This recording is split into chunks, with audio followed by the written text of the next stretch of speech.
மக்களை எங்க பாருங்க, துணி மடிக்கணும், துணியெல்லாம் எடுத்து கட்டில் போட்டிருக்கேன். எங்கள் பூச்சி எப்படி தூங்குது பாருங்க. எங்க பாருங்க எப்படி தூங்குதுன்னு பாருங்க.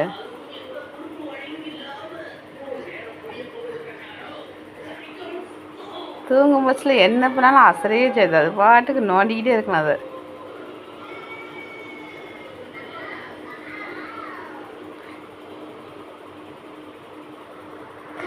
எங்க பாருங்க, அது போச பாருங்க.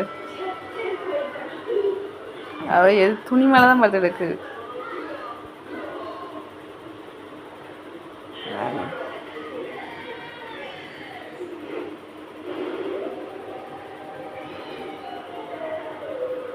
அக்கடை எங்க பாருங்க.